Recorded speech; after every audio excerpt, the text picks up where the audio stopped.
Hey, welcome to CS Connect. My name's Mike. I'm here with Landon, and we're doing a pastor chat with Pastor Landon.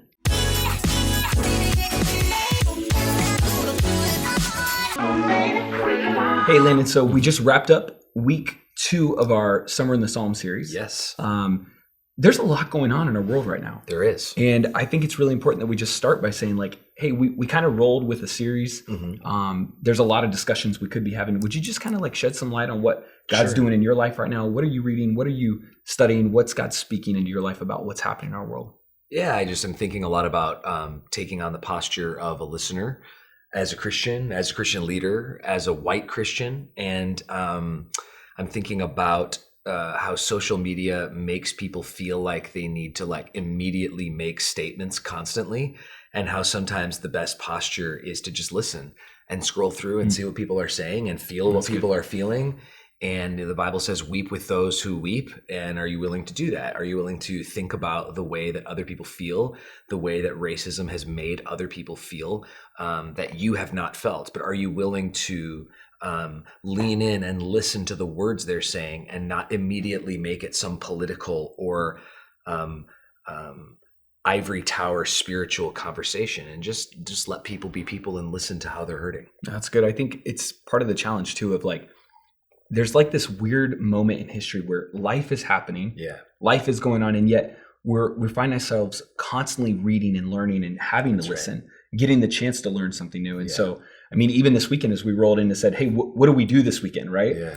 It was the choice of like, man, well, let's talk about something that's going to help fuel our faith, because we want to stay connected to God in this moment. That's right. But also just the challenge to keep listening, keep learning. So let's talk about worship a little bit. I didn't know you played so many instruments so poorly. I mean, that was awesome. That's right. Tell us, what is it like concisely? What is it we often just misread or misunderstand about worship? What's the thing we get wrong the most? I think we've made worship like an exclusively spiritual term, and we're all worshiping something all the time. It's just what you're focused on, what you're shining the light of your heart on, what you are glorifying, what you're magnifying, what you're making big. And so we're all worshiping things. You know, when we fall in love, we're worshiping our spouse. And it doesn't mean that that's like they're an idol or something. It just means that we're shining the light of our heart on them and focusing on them and thinking about them. And I just wonder what would happen if Christians took a less of a musical understanding of the concept of worship and more of what happens in the Psalms. And the Psalms gives us this full range of emotions to deal with, the full color palette of emotions. There's Psalms where people are confused, frustrated, angry, irritated, upset.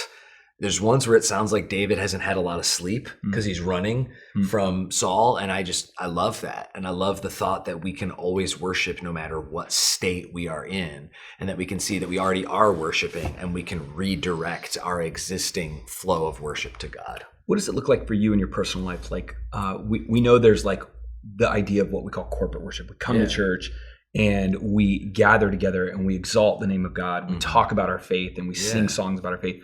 What does it look like for you in your personal life? It looks like having prayer moments with God where nothing else is happening other than connection and you glorifying God, where the purpose, when everyone starts praying, the purpose is to ask for stuff. I gotta get into the college I want to get into. I got to get this person to fall in love with me. And then as you develop in your faith, there's this detachment that comes where you just want to pray to spend time with God, and you just want to spend time with God to glorify God. Yeah. And that brings you so much joy, but you're not even doing it to get joy. Yeah. You're doing it because it's right and because you believe in it and because it matters to you. And then the joy is a byproduct of what happens. Yeah, it's great. Talk about the difference between as we worship, which, you know, can be our prayer, it can be our quiet moments, it can be our loud singing. Yeah. Right. You beat on the drums this week. That was fun to watch. Talk about the difference between words and worship and prayers that exalt the name of God. They lift up who God is, versus words and worship and prayer that talks about what God has done in our lives and what we're processing and going through as followers of Jesus. Absolutely. Well, the Psalms does both. There's a lot of Psalms that are about what God has done. There's even those really long ones that just trace everything God's done in the whole Bible in Yeah. like a song. Yeah. And they're like 50 verses. I think it's number 18. I love those ones. And there's this concept of praising God for what he has done. And then in your own life, praising God, worshiping God for things he has done in your life, a situation that he helped you through, a word that he spoke to you, Yeah. a sermon that came at the right time, and praising God for those things and keeping the things that God has done in the rotation of your heart and focusing on them. And then secondarily, the just straight vertical worship. This is the worship of heaven. Mm-hmm. We already know the song we're going to sing in heaven. It says that the song is holy, holy, holy.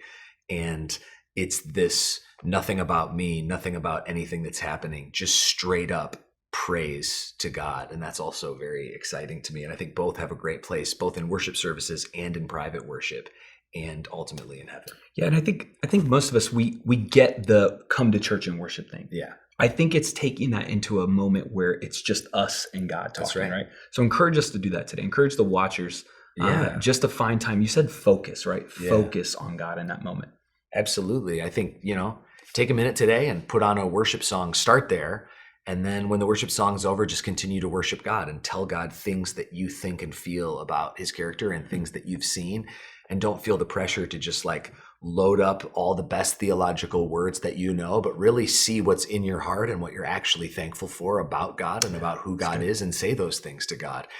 And if there's things that are said in worship songs that you don't quite feel or haven't quite gotten to as a point of belief yet, tell God that. God's not worried. He knows that he's great, whether you think he is or not. And I think that moment of honesty could prove really profitable for you today. That's awesome. Thanks for doing this, Landon. Have a great day. Thanks for tuning in.